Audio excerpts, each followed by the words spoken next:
Welcome, friends. James Corbett here, corbettreport.com, with another edition of Propaganda Watch. And this week, I am delighted to inform you about some very important news that I know you have seen covered ad nauseum on the 24/7 news cycle, no matter which of the controlled network news stations you're looking at. I know you've heard about this by now because it is all over the news. Breaking: a structural reevaluation of the collapse of World Trade Center 7 has been released by the Institute of Northern Engineering at the University of Alaska Fairbanks. I know you've seen this, as I say, but let's just put some of this on the record for those who haven't seen it. I'm reading from the project summary at the project's homepage at ine.uaf.edu. This is a study of the collapse of the 47-story World Trade Center Building 7, WTC-7, at 5:20 p.m. on September 11, 2001. The objective of the study was threefold. 1. Examine the structural response of WTC-7 to fire loads that may have occurred on September 11, 2001. 2. Rule out scenarios that could not have caused the observed collapse. And 3. Identify types of failures and their location that may have caused the total collapse to occur as observed. And I'll let you read through the rest of that project summary, but of course, the key finding, the principal conclusion of our study, is that fire did not cause the collapse of WTC-7 on 9/11, contrary to the conclusions of NIST and private engineering firms that studied the collapse. The secondary conclusion of our study is that the collapse of WTC-7 was a global failure involving the near simultaneous failure of every column in the building. Alright, so some stunning stuff, and as I say, I know you've seen this plastered all over the news. Just for an example, let's turn to some of that news coverage, and let's play a clip, say, from CNN about this remarkable news study.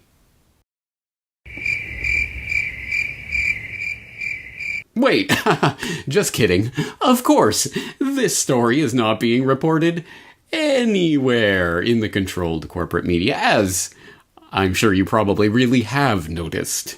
Over the course of the past few weeks, in the time when this study was announced, or the release of the draft report of the study was announced, and today, September 3rd, 2019, as I'm recording this in the United States, it's September 4th, 2019 here in Japan. Today was the day of the release of that draft report, which is now available for download at ine.uaf.edu from that homepage. Of course, it will be linked in the show notes for this edition of Propaganda Watch, so you can go and read through it for yourself. And there it is. It's a voluminous report with abstract, acknowledgements, list of figures and tables, executive summary. There's an introduction, structural response to fire loading, evaluation of NIST collapse initiation hypothesis, and then a simulation of the collapse of WTC-7 with references. It's over 120 pages, so happy reading. There's a lot to sink your teeth into there. If you are truly lost, I would suggest you go to that project summary that we were reading from earlier, or there has been some coverage of this in the past, but as I say, there is no coverage whatsoever in the mainstream media of this pretty significant report from a major American university that was, as I say, released in its draft form today for public comment. Not a single peep from the mainstream media. And can any of us say that we're surprised by this? Well, of course not. But that shouldn't be the point of this. We shouldn't simply shrug our shoulders and say, well, what else is new? We should interrogate that very problem, namely that some people out there in news world get to decide that this story of this draft report being released today is not a news story. It is not worth any attention. Not a single report, not a single article, not a single word, not one letter of ink being spilled on this topic, not 1 second devoted to it in any news broadcast on any of the 24/7 cable news networks. Why is that? Who gets to decide that? This is an interesting, perhaps philosophical, but extremely important part of the propaganda puzzle. In fact, it's so important that it almost seems blatant when it is put in front of your face, and yet it is never put in front of your face. This is the journalistic equivalent of that economic concept that was articulated, of course, by Frederick Bastiat in his Parable of the Broken Window, the seen and the unseen. But here we're not talking about, in an economic sense, about opportunity cost and what we can never know how that money would have been spent if it was not spent to fix the broken glass. Well, now we have this problem of, well, what is news? And just because this particular event is not being reported as news, does that mean it is unimportant? Does that mean it is something that we should not give our attention? In this case, demonstrably not. We should be giving this our attention, but the news controllers will simply not report it. They don't even have to refute a study like this. They simply have to ignore it. And ignoring truly newsworthy items is an incredibly effective tool in the tool belt of the propagandists. It requires them to do nothing. They don't even have to provide an argument as to why this is not important or why this study is flawed. They just have to ignore it. That's it. It's, again, such a simple tool, but such an effective one, because the vast majority of the public will never even hear about this. This will be the proverbial tree falling in the forest, and like so many other pieces of the 9/11 puzzle, it will just never be presented to the vast majority of the public, who will never hear about it, never devote a second's thought to it, and never have any feeling on it either way, because to them, it simply does not exist. Again, I think this is an important point, and one that we shouldn't just simply dismiss as, oh, just a truism or something. I think it goes to the heart of one of the key problems in this news world that has been constructed to us, and something that I've attempted to articulate a number of times in my work. For example, back in 2013, in episode 265 of the Corbett Report podcast, The Myth of Journalistic Objectivity, I attempted to make precisely this point. It is self-evidently the fact and the case that every single time you see a news report on television or on the radio or anywhere else that you encounter that information, it is subjective. It is coming from a worldview. It is politically informed. It does have an entire ideology and an idea behind it that is being pushed by the very existence of that news story. And again, this is a fundamental point. It isn't about people being bought or paid off or corrupted or colluding. It is the nature of the way that we convey information.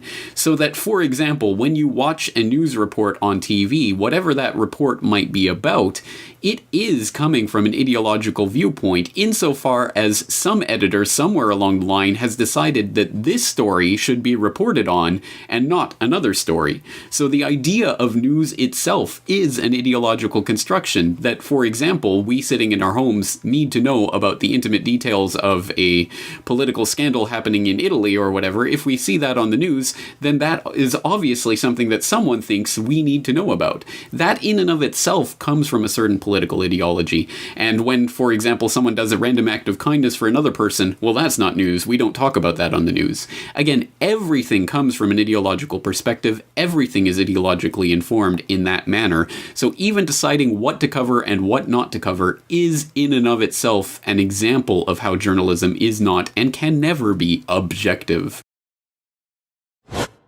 And in a slightly different context, back in 2017, I returned to this topic in an important video that might have slipped under your radar. I will link it in the show notes along with everything else, so you can go and watch it if you haven't yet. But it's a simple and very to-the-point video I made called "The News is a Social Construct.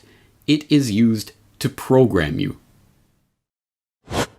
One of the booby traps that's implanted in our language is the term, the news. As if there is one set of events that we can all universally agree upon are the set of events, the news, that took place today that everyone must talk about. Think about what that implies. Who gets to choose what is the news? And why do we insist on everyone that we consider to be in the news sphere to talk about the same set of events? I bring this up because it strikes me that in the event of any major the news type of event, People are always seeking my comment, my take on it, and that's understandable. I get why that happens, but I think there's something insidious to that phenomenon. Because in the alternative media, people like to think or believe, well, yes, the MSM propaganda media is going to cover the news this way. Well, we're going to show how they're lying or where they're wrong or where the agenda's gone. But it's still the fact that the MSM, the editors at, MSMBS, get to set the agenda that everyone's going to talk about by presenting the news. This is an important point, and one that shouldn't be glossed over too quickly. As I made the point explicitly in that video about the news is a social construct, when even people in the erstwhile independent alternative media are all talking about the same news subjects that are put forward by the propagandists in the mainstream media, then by that method, the propagandists control the field of discourse itself. They control what is and what is not talked about. And by doing so, they don't even have to deploy any of the tools in their propaganda tool belt that we examine here week in and week out at Propaganda Watch. They simply have to ignore a subject for it to go away. No logically fallacious arguments, no sleight of hand, no distraction, no technique whatsoever necessary. All they have to do is not talk about something. And they can guarantee not only will the vast majority of the public never hear about it, but the vast majority of the independent media will never even talk about it because it's not in the news. The news. What a dangerous and extremely effective technique that the propagandists have here for getting an important study like what we were seeing coming out of the University of Alaska Fairbanks, getting it off of the news agenda altogether. So, as I say, I've talked about this before. I will put the links to those previous reports in the show notes so you can go check them out for yourself. But if you are interested in more actual information about this study and its significance and the context and the types of findings it's coming to, I will, of course, once again, recommend the project homepage at the UAF website, which will be linked in the show notes, as well as the draft report itself, which has just been released. This is a news story, folks. This is news. But also, I will point you to a 2017 lecture that Dr. Leroy Holsey delivered at the Scheibel Auditorium at the University of Alaska Fairbanks, in which he articulated at that time the preliminary conclusions that his research team had come to, and illustrates that in a slideshow that I think is worthy of your attention. Also worthy of your attention is a post from Architects and Engineers for 9/11 Truth from last month, but still relevant, I think. Building 7 study to be released September 3rd. I need your help to spread it far and wide, talking about Architects and Engineers for 9/11 Truth and their efforts not only to spread news about this story and information about this incredibly important study, but also to organize presentations in Fairbanks, Berkeley, and New York, hold a major news conference in Washington, D.C. with the Franklin Square Fire Commissioners. Remember that important news story that similarly was not reported on? Produce a powerful short video for social media, commission new YouGov survey, and more. So there are people who are making efforts to get this information out there, but if you step one step outside of that circle of information, it's like you're in a completely different universe. So when we follow the news cycle, we miss important pieces of what is happening in the world around us, and worse yet, we allow the propagandists to win by default. Again, they don't have to provide any argument, they don't have to do anything, they just have to not talk about it, unless enough people are talking about it, kicking up a ruckus, bringing this into the media spotlight, which is something that can be done, and perhaps we'll examine that in more depth in the future. But for the time being, as I say, I'll direct you to these various resources about this extremely important, extremely timely news story that, of course, is being completely ignored. Just another way that the propagandists continue to propagate their propaganda into the public consciousness and preclude real information from our consciousness. That's going to do it for today. James Corbett, corbettreport.com. Since the day of 9/11, we've been told what happened. Freedom itself is under attack. We've been told who to blame. The Taliban and Al-Qaeda. Osama bin Laden. Terrorists in the terrorist network. Osama bin Laden, the leader of Al-Qaeda. We've been told what to think. Let us never tolerate outrageous conspiracy theories concerning the attacks of September the 11th. But if you haven't seen 9/11 Trillions or 9/11 War Games, you don't know anything about 9/11. Some might ask, how in the world could the Secretary of Defense attack the Pentagon in front of its people? We had 4 war games going on September 11th. $8.5 trillion. The most extraordinary coincidences in the history of mankind. I've never seen so much real-world stuff happen during an exercise. It is, I was going to say terrifying. 9/11 Trillions and 9/11 War Games. Watch the documentaries for free online, or, for the first time, own them on DVD today. Go to corbettreport.com/shop for details.